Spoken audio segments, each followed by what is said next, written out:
Assalamualaikum warahmatullahi wabarakatuh. Luar biasa para Satria Airlangga, Fakultas Keperawatan Universitas Airlangga semester yang ketiga. Hari ini kita akan berdiskusi tentang mata kuliah psikososial dan budaya, yaitu pada topik kesehatan spiritual. Akan saya mulai dengan saya share screen dulu. Teman-teman sekalian, saya slideshow. Ya. Ya, teman-teman sekalian, gitu ya. Hari ini kita akan berbicara atau berdiskusi tentang kesehatan spiritual. Teman-teman, kita tahu bahwa seperti yang kita ketahui bahwa, gitu ya, manusia terdiri dari dimensi fisik, emosional, intelektual, sosial, dan spiritual. Artinya apa? Di mana di setiap dimensi itu harus dipenuhi kebutuhannya. Pemenuhan kebutuhan ini seringkali permasalahan yang muncul pada klien kita ketika mengalami suatu kondisi pada penyakit tertentu, misalnya saja pada penyakit fisik, apa itu contohnya adalah hipertensi, apakah itu diabetes mellitus, apakah itu kanker dan lain sebagainya, mengakibatkan terjadi permasalahan yang kaitannya dengan masalah psikososial dan spiritual. Teman-teman sekalian, ketika klien mengalami penyakit ini, maka gitu ya, kehilangan dan stres, kekuatan spiritual ini dapat membantu individu atau klien kita tersebut menuju kepada penyembuhan dan terpenuhinya tujuan dengan atau melalui pemenuhan kebutuhan spiritual. Artinya apa? Bahwa manusia itu adalah memiliki kebutuhan secara spiritual. Teman-teman sekalian, di sini ada ketika kita lihat kontinum sehat dalam dan kesehatan mencakup 6 dimensi sehat yang mempengaruhi gerakan di sepanjang kontinum, yaitu 1. Sehat secara fisik, 2. Sehat intelektual, 3. Sehat sosial, 4. Sehat emosional, 5. Sehat lingkungan, dan 6 adalah sehat spiritual. Mari kita lihat satu persatu. Dari 6 dimensi sehat ini, kita lihat bagaimana sehat secara fisik itu. Sehat secara fisik ini contohnya adalah ukuran tubuh, ketajaman sensorik, kerentanan terhadap penyakit, fungsi tubuh, kebugaran fisik, dan kemampuan sembuh. Sehat secara spiritual itu adalah keyakinan terhadap Tuhan atau cara hidup yang ditentukan oleh agama, rasa terbimbing akan makna atau nilai kehidupan. Sehat secara lingkungan merupakan penghargaan terhadap lingkungan eksternal dan peran yang dimainkan seseorang dalam mempertahankan, melindungi, dan memperbaiki kondisi lingkungan. Adapun sehat secara emosional adalah gitu ya, ekspresi yang sesuai dengan kontrol emosi, harga diri, rasa percaya, dan cinta. Adapun sehat sosial adalah kemampuan untuk memiliki hubungan interpersonal dengan orang lain yang memuaskan. Sedangkan sehat secara intelektual adalah kemampuan untuk berpikir dengan jernih dan menganalisis secara kritis untuk memenuhi tantangan kehidupan.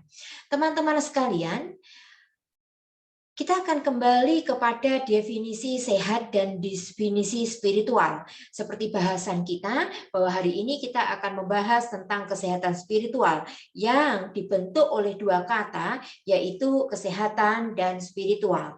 Kesehatan merupakan gitu ya, suatu keseimbangan dimensi kebutuhan manusia yang berbeda secara terus-menerus, spiritual, sosial, emosional, intelektual, fisik, okupasional, dan lingkungan. Artinya gitu ya, kesehatan ini adalah merupakan kondisi di mana keseimbangan manusia itu baik secara fisik, psikis, sosial maupun spiritual. Sedangkan spiritual itu sendiri adalah spiritual merupakan pencarian pribadi yang memahami jawaban sebagai tujuan akhir dalam hidup, tentang makna hidup, dan tentang hubungan suci atau transenden yang mana atau mungkin juga tidak memimpin atau bangun dari perkembangan ritual agama dan bentukan komunitas. Artinya spiritual ini adalah sebenarnya adalah ruh gitu ya, yang membawa seseorang, orang itu sebenarnya adalah memaknai kehidupan ini gitu. Teman-teman sekalian, ketika kesehatan dan spiritual ini kita gabungkan, maka kesehatan spiritual atau kesejahteraan adalah rasa harmonisan saling dekat antara diri dengan orang lain, alam dengan kehidupan yang tertinggi. Artinya rasa keharmonisan ini dicapai oleh seseorang menemukan keseimbangan antara nilai, tujuan, dan sistem keyakinan mereka dengan hubungan mereka di dalam diri mereka sendiri dan orang lain. Artinya keseimbangan spiritual itu adalah dibangun manakala keharmonisan manusia itu antara dirinya sendiri, dengan orang lain, dengan alam, dan juga dengan yang menciptakan, dalam hal ini adalah Tuhan, gitu ya. Ketidakseimbangan spiritual atau kita sebut dengan spirituality desequilibrium adalah sebuah kekacauan jiwa yang terjadi ketika kepercayaan yang dipegang teguh tergoncang hebat. Kekacauan ini sering muncul ketika penyakit yang mengancam hidup hasil didiagnosis. Jadi contohnya saja, seseorang yang mengalami sakit penyakit secara kronis gitu ya, ketika pertama kali mendapatkan diagnosa pasti mereka akan terguncang. Kenapa Tuhan itu memberikan sakit ini kepadaku dan lain sebagainya. Teman-teman sekalian, ada dua hal yang perlu kita tahu beda antara religius dan spiritual. Religius itu berkaitan dengan pelaksanaan suatu kegiatan atau ritual atau proses melakukan suatu tindakan. Konsep religius merupakan suatu sistem penyatuan yang spesifik mengenai praktek pada ibadah-ibadah tertentu. Artinya religius ini adalah sebagai sebuah keyakinan dan ibadah yang terorganisasi yang dipraktekkannya secara jelas menunjukkan spiritualitas mereka. Contohnya saja sholat 5 waktu gitu ya. Artinya ini merupakan sebuah keyakinan dan sudah terorganisasi begitu ya, dipraktekannya secara jelas. Kalau 5 waktu berarti gitu ya, subuh, zuhur, asar, maghrib, isya gitu ya. Sedangkan spiritual berbeda ya dengan religi. Kalau religi itu kaitannya dengan ritualnya, tapi spiritual ini adalah kaitannya dengan nilai gitu ya, keyakinan dan kepercayaan dari seseorang itu, di mana kepercayaan itu sendiri memiliki cakupan gitu ya, mulai dari penolakan terhadap keberadaan Tuhan hingga percaya bahwa Tuhan itu ada dan selalu mengawasi gitu ya, atau keyakinan akan Tuhan gitu ya dalam bentuk personal tanpa bentuk fisik gitu ya. Jadi keyakinan ini merupakan gitu ya hal yang lebih gitu ya dalam suatu kepercayaan seseorang individu. Keyakinan ini mendasari seseorang untuk bertindak atau berpikir sesuai dengan kepercayaan yang diikutinya. Jadi spiritual itu adalah sebuah nilai atau ruh bagaimana yang membentuk agar manusia itu berpikir secara positif, memiliki keyakinan yang teguh dan lain sebagainya gitu ya. Teman-teman sekalian, perkembangan aspek spiritual gitu ya, ini adalah bagaimana pertama menghadapi suatu hal yang tidak diketahui atau tidak pasti di dalam kehidupan. Kita yakin gitu ya bahwa dalam kehidupan kita ini adalah gitu ya sesuatu yang kita manusia tidak tahu gitu ya, bahwa kita sudah direncanakan oleh Tuhan gitu ya. Yang kedua adalah mencari makna dan tujuan hidup. Oleh karena itu, hidup kita ini adalah tentunya memiliki tujuan. Tujuan kita itu adalah bagaimana kita mencari bekal di dalam kehidupan yang nanti akan kita persembahkan untuk Tuhan, gitu ya. Yang ketiga, menyadari dan mampu menarik sumber dan kekuatan dari dalam diri sendiri. Yang keempat, memiliki perasaan ada keterkaitan diri sendiri dan dengan Tuhan atau yang maha tinggi, gitu ya. Jadi memang gitu ya. Jadi perkembangan aspek spiritual itu adalah yang paling tinggi adalah bagaimana kita memiliki perasaan keterkaitan diri kita itu dengan Tuhan, gitu ya. Jadi perkembangan spiritualitas yang dibangun, gitu ya, ini adalah sebenarnya adalah ketika kita lihat pertama adalah spiritual pada masa bayi, gitu ya. Jadi perkembangan spiritual ini, gitu ya, itu pertama adalah perkembangan pada masa bayi, di mana perkembangan spiritual bayi ini merupakan dasar untuk perkembangan spiritual selanjutnya. Bayi memang belum memiliki moral untuk mengenal arti spiritual. Keluarga yang spiritualnya baik merupakan sumber dari terbentuknya perkembangan spiritual yang baik pada masa bayi.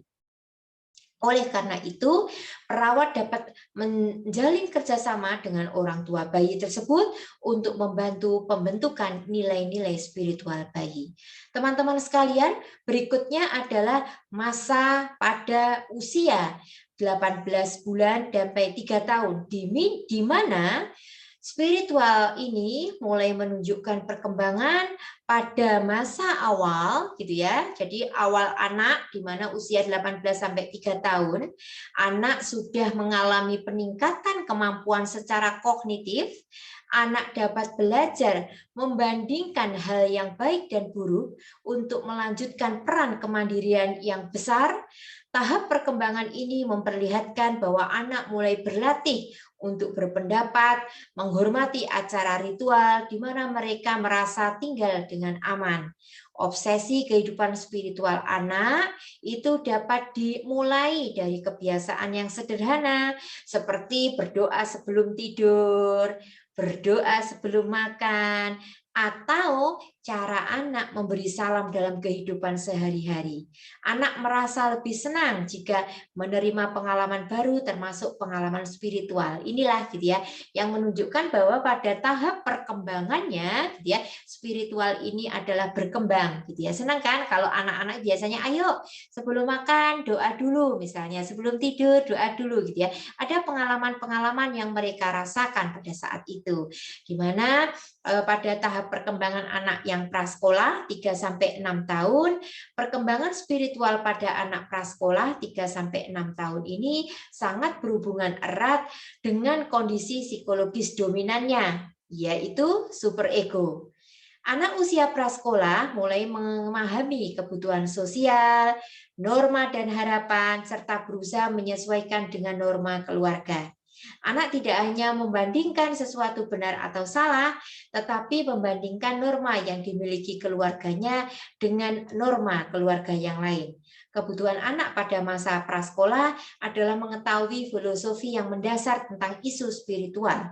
Itu mereka kadang sulit menerima penjelasan mengenai Tuhan yang abstrak, bahkan mereka masih sulit membedakan Tuhan dengan orang tuanya. Sehingga ini gitu ya, oleh karena itu gitu ya. Jadi bagaimana gitu ya memasukkan unsur-unsur gitu ya, apa namanya, norma-norma ini gitu ya ke dalam kehidupan mereka gitu ya. Jadi masih masih bingung gitu ya. Jadi kadang-kadang membedakan Tuhan dan orang tua, artinya siapa sih Tuhan itu? Makanya kita kenalkan ya. Ayo nanti kalau apa namanya bisa melakukan ini, sholat dengan benar, bisa untuk mengikuti sholat, bisa bacaan ini, maka nanti pasti akan disayang Tuhan. Jadi misalnya seperti itu, ya kan? Di bahasanya adalah seperti itu. Nah, sekarang di usia sekolah, gitu kan? Di mana di usia sekolah ini merupakan masa yang paling penting, teman-teman, gitu ya. Yang paling banyak mengalami peningkatan kualitas kognitif pada anak. Pada usia sekolah ini, anak-anak sudah mulai berpikir secara konkret, tetapi mereka sudah dapat menggunakan konsep abstraknya untuk memahami gambaran makna spiritual dan agama mereka. minat anak sudah mulai ditunjukkan gitu ya di dalam sebuah ide, dan anak dapat diajak berdiskusi dengan menjelaskan keyakinan. Orang tua juga dapat mengevaluasi pemikiran sang anak gitu ya terhadap dimensi spiritual mereka gitu ya. Teman-teman gitu ya. Selanjutnya gitu ya pada tahap remaja ya sekarang gitu ya. Apa namanya? Di tahap remaja ini 12 sampai 18 tahun di mana anak atau individu sudah mengerti arti dan tujuan hidup, bahwa tujuan hidup itu untuk apa saya ini begitu ya, itu adalah sudah apa namanya mengerti mereka gitu ya, sehingga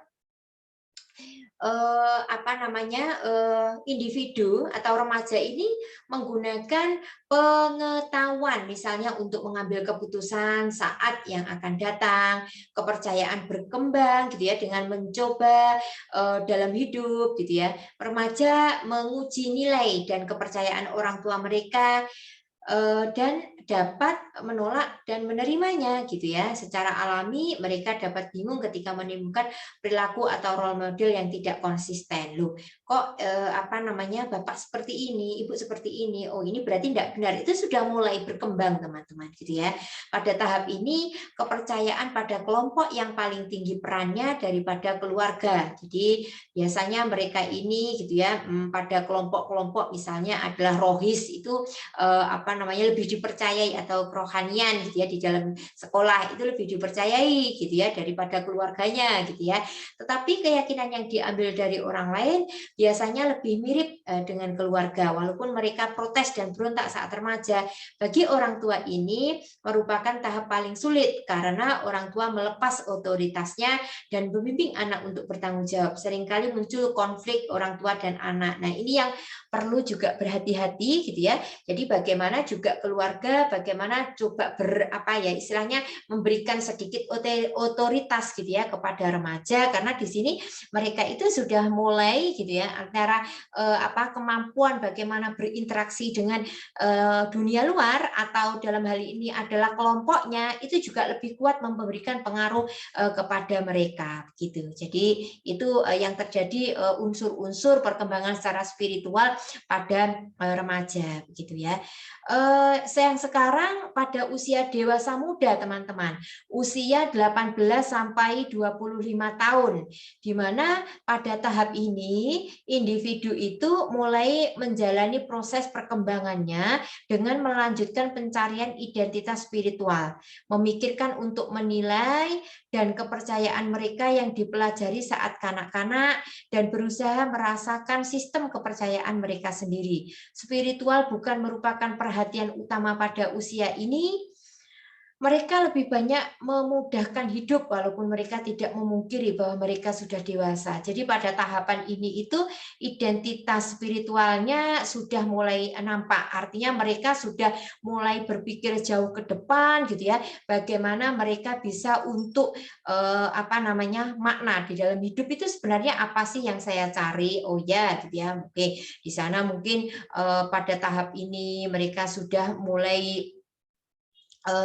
apa namanya berkeluarga gitu ya sehingga itu yang terbentuk mereka lebih berusaha untuk melaksanakan gitu ya apa yang mereka yakini kepercayaan mereka sendiri itu sudah terbentuk di dewasa muda ini gitu ya.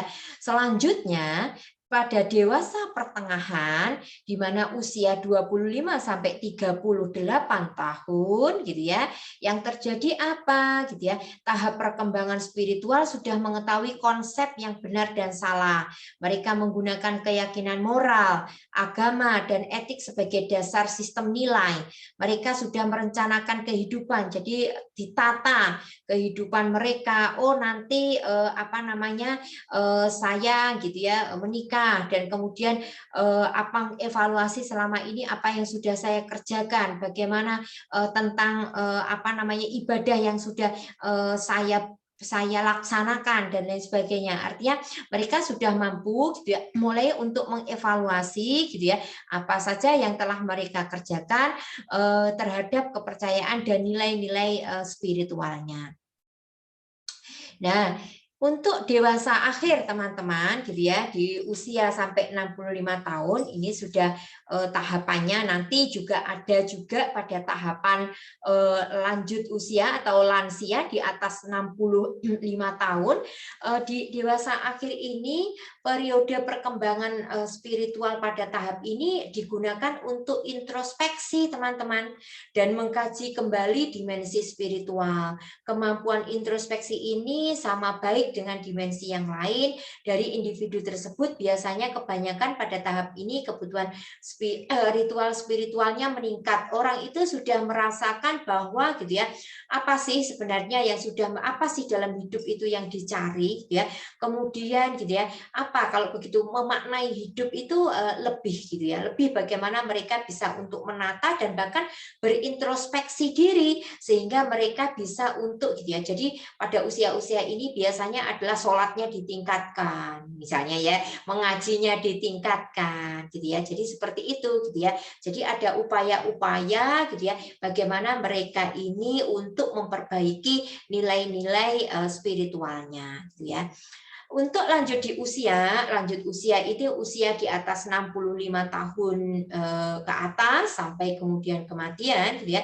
Pada tahap perkembangan masa ini walaupun membayangkan kematian, mereka banyak menggeluti spiritual gitu ya, sebagai isu yang menarik gitu ya, karena mereka melihat agama sebagai faktor yang mempengaruhi kebahagiaan dan rasa guna bagi orang lain. Sehingga pada saat itu orang sudah mulai pensiun begitu ya, sudah mulai istilahnya kalau sudah masa di mana mereka sudah tidak bekerja lagi gitu ya, sehingga artinya isu ini adalah bagaimana mereka lebih mendekatkan diri kepada Tuhan. Jadi isu-isu itu yang pada tahap perkembangan ini yang terjadi begitu ya. Teman-teman sekalian gitu ya. Ini adalah faktor-faktor yang mempengaruhi spiritual gitu ya, seperti yang sudah disampaikan Bu Ani di awal, itu adalah tahap perkembangan di mana mulai tadi tahap bayi gitu kan, tahap prasekolah gitu ya, usia sekolah gitu ya, remaja dan sampai kemudian pada tahap lansia gitu ya. Yang kedua adalah peranan keluarga penting dalam perkembangan spiritual individu. Seperti contohnya gitu ya, pada usia anak-anak gitu ya, prasekolah gitu ya, di mana mereka ini sangat tergantung gitu ya kepada orang tuanya gitu ya. Jadi mereka itu makanya orang tua ini membimbing mereka, keluarga ini memiliki peranan bagaimana ketika keluarga ini memiliki spiritual yang bagus gitu ya, maka itu akan membentuk dari tahap perkembangan spiritual itu secara baik kepada individu. Latar belakang etnik dan budaya gitu ya. Yang keempat adalah pengalaman hidup sebelumnya, bagaimana mereka contohnya adalah pernah sakit dan kemudian sembuh. Itu kan sebenarnya memiliki pengalaman-pengalaman spiritual yang tinggi bagi individu gitu ya. Krisis dan perubahan, terpisah dari ikatan spiritual, isu moral terkait dengan terapi, asuhan keperawatan yang kurang sesuai, agama yang dianut, serta kegiatan keagamaan. Ini adalah faktor-faktor yang mempengaruhi tentang spiritual. Teman-teman sekalian gitu ya, karakter spiritual sekali lagi yang seperti sudah Bu Ani sampaikan gitu ya, ini adalah karakteristik spiritual itu dibangun oleh 4 hal. Yang pertama adalah hubungan dengan diri sendiri gitu kan. Yang kedua adalah hubungan dengan sesama. Yang ketiga adalah hubungan dengan alam, gitu kan, atau harmoni, gitu ya. Seperti latarnya Bu Ani ini kan dengan alam, gitu kan, harmonisasi alam yang membangkitkan bagaimana ini ternyata itu sungguh luar biasa ciptaan Tuhan, begitu. Dan yang keempat adalah hubungan dengan Tuhan, gitu ya. Jadi hubungan dengan Tuhan. Ada 4 ini, 4 karakter spiritual itu yang membangun spiritualitas dari individu, gitu ya. Teman-teman sekalian gitu ya, dari karakteristik spiritual ini akan saya bahas satu persatu, yaitu kaitannya dengan hubungan diri sendiri atau kekuatan dalam diri atau kepercayaan diri. Yang pertama adalah pengetahuan mengenai diri, siapa, apa yang dapat dilakukan. Yang kedua adalah sikap, gitu ya, percaya pada diri, percaya pada hidup dan masa depan, kedamaian pikiran dan harmoni dengan diri. Ya. Teman-teman sekalian, ini juga karakteristik berikutnya adalah hubungan dengan sesama. Yaitu kalau hubungan dengan sesama itu adalah kaitannya apa gitu kan, berbagi waktu, pengetahuan, sumber hubungan timbal balik gitu. Jadi yang berikutnya adalah merawat anak-anak, lansia, juga dengan orang sakit. Contohnya nanti teman-teman sebagai seorang perawat, bagaimana teman-teman juga memberikan gitu ya. Ini ketika karakteristik spiritual yang terbangun sudah bagus gitu ya. Bagaimana kita ketika kita melayani pasien-pasien kita dengan baik, ini termasuk juga hubungan dengan sesama manusia gitu ya. Berikutnya adalah menguatkan yang hidup dan yang mati, mengunjungi, berfoto, upacara pemakaman, itu juga salah satu adalah hubungan dengan sesama. Teman-teman sekalian, karakteristik apa namanya spiritual selanjutnya itu adalah gitu ya, hubungan dengan alam. Ya, jadi kita itu ketika kita berhubungan dengan alam, gitu, mengenal tanaman, gitu kan, terus kemudian tanaman, pohon, marga satwa, cuaca, ini adalah salah satu hubungan dengan alam. Makanya harus terjadi harmonisasi, gitu kan. Kita senang berkebun, misalnya, itu juga bagaimana sebenarnya adalah untuk membangun karakteristik dari spiritual kita. Hidup bersama dengan alam, berkebun, berjalan-jalan keluar rumah, melestarikan alam, rekreasi misalnya, kita mengunjungi pantai misalnya, ya kan. Di sana ini adalah kita ada keterikatan gitu ya dengan harmonisasi dengan alam gitu ya, mentadzabur lah istilahnya seperti itu gitu ya. Berikutnya kalau itu kaitannya hubungan dengan Tuhan, doa, meditasi, artikel keagamaan, makhluk di alam, serta partisipasi dalam ibadah. Misalnya kita di masjid begitu ya. Jadi bagaimana kita sholat bersama-sama di masjid, sholat bersama berjamaah itu contoh-contohnya teman-teman. Artinya apa namanya karakteristik yang dibangun spiritual ini adalah diri sendiri, orang lain, dengan alam dan juga dengan Tuhan gitu ya. Ya, teman-teman sekalian gitu ya. Jadi yang apa namanya kita bisa untuk menyimpulkan gitu ya bahwa salah satu kebutuhan manusia ini adalah kebutuhan akan spiritual begitu. Sehingga kalau kita lihat gitu ya dampak spiritual terhadap kesehatan ini adalah yang pertama adalah respon relaksasi. Contohnya saja ketika kita sakit dan kemudian kita berzikir misalnya, itu ada sebuah respon relaksasi bahwa sesungguhnya sakit saya ini adalah Allah yang ciptakan gitu ya. Sehingga nah, dan lain sebagainya gitu ya. Perilaku kesehatan, dukungan sosial, makna kehidupan, coping, status psikologi positif, serta altruisme. Altruisme itu adalah sikap yang senantiasa mendahulukan kepentingan klien kita, gitu ya. Jadi seperti itu. Kita sebagai seorang perawat, ketika kita memiliki spiritualitas yang yang tinggi, gitu ya, maka akan terjadilah atau kita bisa untuk memberikan penguatan kepada diri kita bahwa pelayanan kita ini adalah senantiasa untuk memberikan yang terbaik untuk klien kita, gitu kan? Jadi seperti itu, ya. Nah, pertama kita bahas satu persatu ya. Jadi respon relaksasi yang bagaimana? Jadi gitu ya, bagaimana misalnya tadi zikir yang seperti Bu Ani itu ternyata menimbulkan respon relaksasi gitu ya. Respon relaksasi ini memiliki kontribusi terhadap penurunan aktivitas sistem saraf.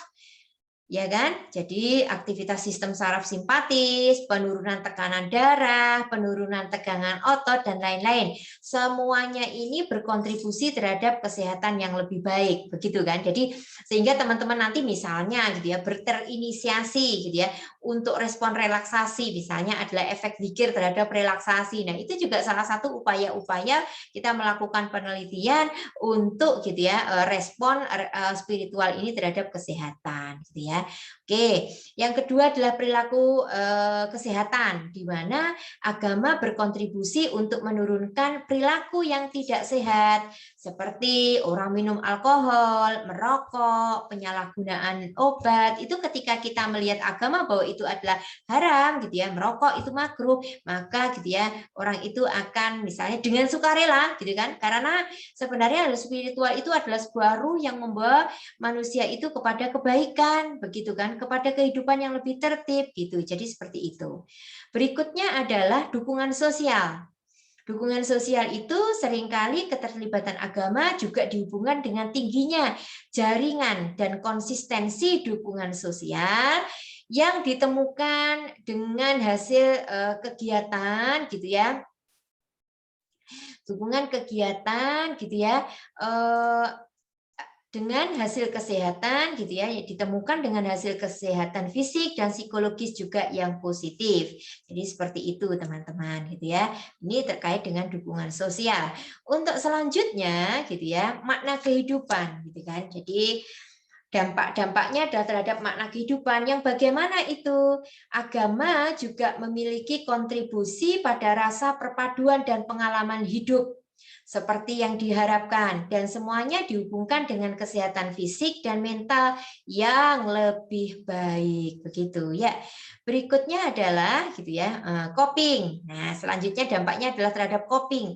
Agama juga berhubungan dengan harga diri yang lebih tinggi, kecemasan dan depresi. Agama sebagai coping mekanisme yang sangat kuat di mana sangat baik dan sangat dalam membentengi stres pada tubuh gitu ya. Jadi orang itu memiliki coping yang lebih baik begitu karena mereka itu adalah apa namanya agama gitu ya. Jadi apa spiritualitas yang tinggi itu kan orang mesti artinya pasti beragama gitu kan. Dan agama ini adalah bagaimana mereka itu apa pemenuhan kebutuhan-kebutuhan spiritual sehingga akan membangkitkan atau meningkatkan coping mekanisme individu yang sangat kuat gitu ya untuk membentengi stres gitu ya. Orang itu tidak akan sampai stres yang berlebih begitu. Nah, berikutnya adalah dampaknya adalah status psikologi yang positif gitu ya. Agama atau spirituality sebagai penahan dari status emosi yang negatif, misalnya takut, gitu kan, marah, dan mendorong status emosi yang positif seperti kasih sayang dan kegembiraan yang dapat menurunkan reaksi kardiovaskuler dan meningkatkan sistem imun, gitu kan. Orang itu kalau memiliki persepsi yang positif terhadap dirinya, contohnya orang sakit gitu ya, ketika dia itu sakitnya itu dianggap adalah dia mampu untuk meregulasi dirinya, dia mampu untuk apa ya, artinya stresnya ini bisa ditingkatkan secara coping mekanisme, artinya dianggap sebagai positif, maka secara tidak langsung itu juga akan mempengaruhi stres responnya. Stres respon itu ditunjukkan salah satunya adalah sistem imunitas tubuh yang meningkat, gitu ya teman-teman. Ya, ini ya yang terakhir tadi dampaknya adalah altruisme, pelayanan jadi tanpa pamrih kepada orang lain, merupakan elemen yang kuat dari tradisi agama. Altruisme dapat meningkatkan dukungan sosial. Jadi istilahnya altruisme ini adalah bagaimana gitu ya, spiritual ini dapat membangun bagaimana seseorang itu memberikan pelayanan itu dengan ikhlas, tanpa pamrih gitu ya, tanpa mengharapkan sesuatu akan dibalaskan kepadanya gitu ya. Tapi sungguhnya adalah bagaimana altruisme ini adalah membangun gitu ya, bagaimana orang itu bisa menolong gitu ya, memberikan pelayanan gitu ya tanpa mengharapkan jasa gitu ya, gitu. Ya.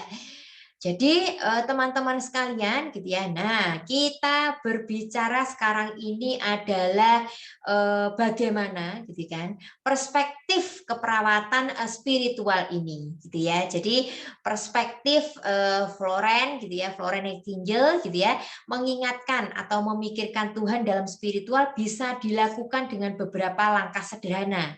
Artinya gitu kan, ini bagaimana gitu ya cara kita untuk memenuhi kebutuhan spiritual gitu ya, dengan langkah-langkahnya apa gitu ya. Yang pertama adalah gitu ya, satu, mencoba meminimalkan interupsi, misalnya menanyakan tentang keluarga pada pasien selama beberapa menit gitu ya. Jadi orang itu apa ya, gelisah gitu ya, sehingga mencoba untuk apa namanya, coba gitu ya, kegelisahan atau interupsi itu sedikit untuk di apa namanya, ditahan ditahan gitu ya. Jadi diminimalkan gitu ya.